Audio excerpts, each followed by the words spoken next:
Investors summit में अडानी, जिंदल और NTPC समेत कई कंपनियों ने 3 लाख करोड़ रुपए से अधिक के निवेश का ऐलान किया है। इस निवेश से परमाणु, थर्मल और सौर और साथ ही साथ पंप स्टोरेज जैसे क्षेत्रों में बिजली उत्पादन परियोजनाएं शुरू होंगी। मुख्यमंत्री विष्णुदेव साय ने कहा कि इस निवेश से छत्तीसगढ़ ऊर्जा क्षेत्र में आत्मनिर्भर बनकर देश का प्रमुख ऊर्जा केंद्र बनेगा। प्रमुख योजनाओं में 80,000 करोड़ रुपए की लागत से 4,200 मेगावाट का परमाणु संयंत्र, थर्मल पावर में 1 लाख करोड़ रुपए का निवेश और साथ ही साथ ऊर्जा में 10,000 करोड़ रुपए की परियोजनाएं और किसानों के लिए पीएम कुसुम योजना के तहत 4100 करोड़ रुपए के सोलर पंप प्रोजेक्ट शामिल है। इस निवेश से छत्तीसगढ़ जल्द ही देश के सबसे बड़े ऊर्जा उत्पादक राज्यों में शामिल हो जाएगा।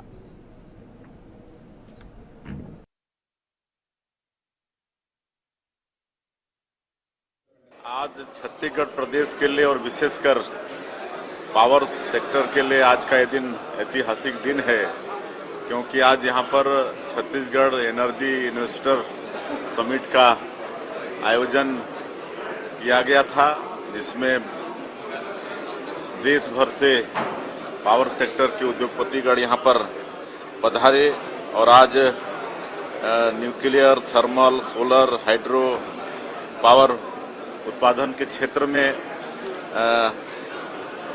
आने वाले 5-7 साल में 3 लाख करोड़ का इन्वेस्ट होने वाला है, जिसका एमओयू हुआ है। और वैसे भी हम लोग पावर के सेक्टर में अच्छे हैं। देश का जो प्रति व्यक्ति खपत है बिजली का, उससे हम लोग बेहतर हैं। फिर भी आगे जिस तरह से बिजली की आवश्यकता बढ़ रही है, तो उसकी चिंता सरकार कर रही है। आगे 10 साल की हम लोग चिंता कर रहे हैं और उसी चिंता के निमित्त आज का ये समिट है। और बड़ा सौभाग्य है कि हमारे एनटीपीसी, अडानी और भी कंपनी के साथ में आज एमओयू हुआ है और 5-7 साल में 31,000 मेगावाट अतिरिक्त बिजली का उत्पादन होगा और उद्योग धंधे लगने से रोजगार की भी वृद्धि होगी। और कई ऐसे क्षेत्र जैसे आपका जसपुर है, गरियाबंद है, कबीरधाम है, जहां कोई उद्योग धंधा नहीं है, लेकिन वहां पर पंप स्टोरेज का काफ़ी संभावना है। तो ऐसे क्षेत्र में पंप स्टोरेज पावर उत्पादन के लिए भी एमओयू हुआ है। तो ऐसे क्षेत्र भी उद्योग धंधे से आबाद होंगे और वहां के लोगों को भी रोजगार मिलेगा। रायपुर में पूर्व मुख्यमंत्री भूपेश बघेल के ठिकानों पर प्रवर्तन निदेशालय यानी कि ईडी की कार्रवाई को लेकर मुख्यमंत्री विष्णुदेव साय ने प्रतिक्रिया दी। उन्होंने कहा कि सबको मालूम है कि कांग्रेस की सरकार के 5 साल के कार्यकाल में अलग अलग तरीके से घोटाले और स्कैम हुए। उनकी जांच केंद्रीय एजेंसियां कर रही हैं। कई लोग जेल में हैं और कई जेल जाने की तैयारी में हैं। सीएम साय ने आगे कहा कि ये नियमित जांच है और इसमें प्रदेश सरकार का कोई हस्तक्षेप नहीं है। उन्होंने कहा कि एनफोर्समेंट डायरेक्टरेट एक जो है वो केंद्रीय एजेंसी है और उसकी कार्रवाई में राज्य सरकार की कोई भूमिका नहीं होती। उन्होंने विपक्ष के आरोपों को खारिज करते हुए कहा कि ये कार्रवाई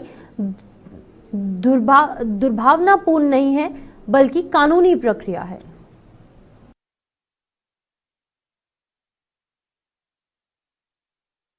सबको मालूम है कांग्रेस की जो सरकार थी 5 साल की, उसमें तरह तरह के स्कैम हुए, घोटाले हुए और उसकी जांच सेंट्रल एजेंसियां कर रही हैं और कई लोग जेल के अंदर भी हैं, कई लोग जेल जाने की तैयारी में भी हैं।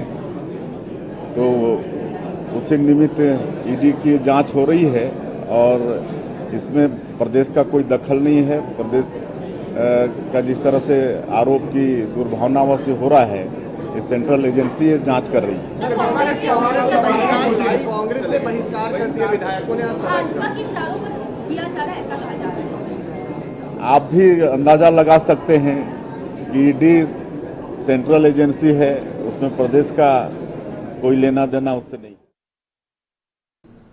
छत्तीसगढ़ के पूर्व मुख्यमंत्री और एआईसीसी महासचिव भूपेश बघेल के बेटे चैतन्य के घर पर ईडी ने छापेमारी की। उनकी भिलाई 3 पदुम नगर स्थित घर पर आज यानी कि सोमवार सुबह 4 गाड़ियों की टीम पहुंची। दस्तावेज खंगाले जा रहे हैं।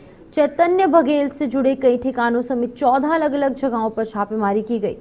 ईडी के मुताबिक शराब घोटाला मामले में कार्रवाई की गई। 2100 करोड़ के शराब घोटाले में चैतन्य बघेल को लाभ पहुंचाया गया। चैतन्य के करीबी और सहयोगी लक्ष्मी नारायण बंसल और पप्पू बंसल के ठिकानों पर भी कार्रवाई चल रही है। इसके अलावा भिलाई के नेहरू नगर में मनोज राजपूत, चरोदा और साथ ही साथ अभिषेक ठाकुर, संदीप सिंह, कमल अग्रवाल, किशोर राइस मिल दुर्ग और सुनील अग्रवाल सहेली जूलर्स दुर्ग और बिल्डर अजय चौहान के यहां पर भी ईडी की कार्रवाई चल रही है।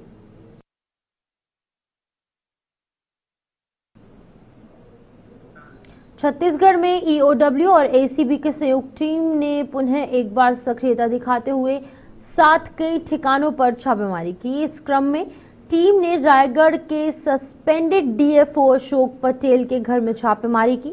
सूचना है कि डीएफओ पटेल सुकमा में पदस्थ थे और वहां भी उनके ऑफिस में भी खोजबीन की जा रही थी। रायगढ़ शहर के कृष्णा वाटिका कॉलोनी और पैतृक ग्राम झालमुड़ा में भी कार्रवाई चल रही है। सुबह 6 बजे से एसीबी और साथ ही साथ ईओडब्ल्यू के जो अधिकारी हैं वो पहुंचे। कॉलोनी के आसपास पुलिस बल को भी तैनात किया गया है।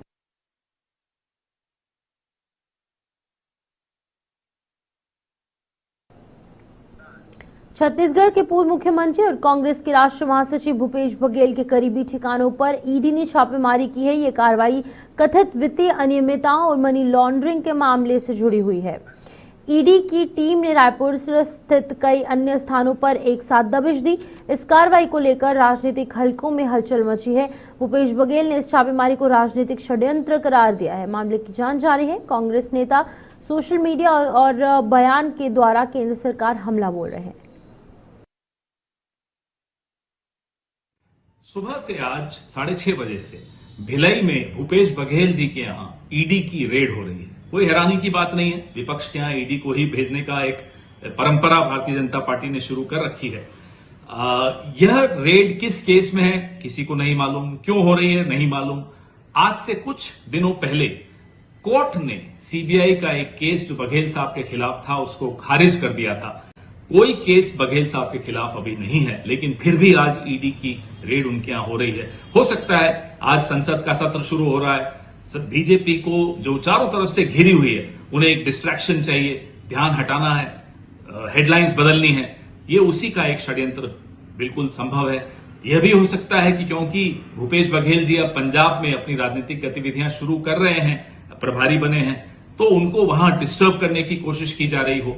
जो भी हो, भारतीय जनता पार्टी का एक अंग बनकर आज ईडी जिस तरह के काम कर रही है ये भूला नहीं जाएगा, हम भी याद रखेंगे। विपक्ष में कोई सरकार बनाने का माहौल बन सकता है। ये कार्रवाई आज क्यों? कौन सी ऐसी जानकारी ईडी को कल रात को मिली कि आज उनको कार्रवाई करनी पड़ी? ये सारी बातें तो महीनों से जानकारी है। तो ठीक जब पंजाब में ऐसी स्थिति बनती है तो यहाँ पर कार्रवाई हो रही है। भूपेश बघेल जी हमारे महामंत्री बनाए गए हैं पंजाब में, तो बात क्या सामने आती है? मेरे मन में क्या बात है? ईडी फिर वही काम कर रही है जैसे हम बीजेपी की बी टीम स्वरूप काम करते थे। जांच अपने जगह की बात है। जांच की टाइमिंग किस तरह से की जा रही है? जांच बहुत जगह हुई, एक भी भारतीय जनता पार्टी से जुड़े किसी संदर्भ में किसी मामले में जांच आपने सुनी?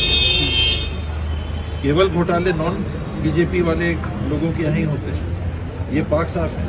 हम आप छत्तीसगढ़ के रहने वाले हैं, हम आप इस देश के रहने वाले हैं। हमने ऑपरेशन लोटस के बारे में नहीं जाना सुना। देखिए, पिछले दिनों जब कवासी लखमा जी ने एक प्रश्न उठाया था भ्रष्टाचार का मामला पुलिया में, उसके 2 दिन बाद उनके यहाँ ईडी पहुंच जाती है।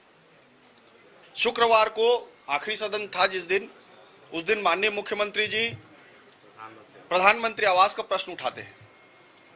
उसके 2 दिन नहीं होता है कि उनके यहाँ ईडी पहुंच जाती है। भारतीय जनता पार्टी लोकतंत्र को समाप्त करने की कोशिश कर रही है। कोई भी व्यक्ति जो विधानसभा में प्रश्न उठाएगा उसको डराने की कोशिश कर रही है, एक संदेश देने की कोशिश कर रही है कि अगर कोई भी विधानसभा में प्रश्न उठाएगा, मुख्यमंत्री जी के बारे में कोई भी कुछ बोलेगा तो उसकी आवाज को बंद कर दिया जाएगा। छत्तीसगढ़ के बालोद जिले में अभी नगरीय निकाय चुनाव संपन्न हुआ है और शपथ ग्रहण की शुरुआत हुई है, परंतु ये कैसा शपथ ग्रहण कांग्रेस पार्षद एसडीएम कार्यालय में ले रहे हैं, तो वहीं पर भारतीय जनता पार्टी के लोग भव्य कार्यक्रम करके मंत्रियों की उपस्थिति में शपथ ले रहे हैं। बताया जा रहा है कि विवाद के पीछे का वजह आमंत्रण पत्र पर कांग्रेस के विधायक और वरिष्ठ नेताओं का नाम नहीं था, लोकतंत्र में उनकी अनदेखी की गई।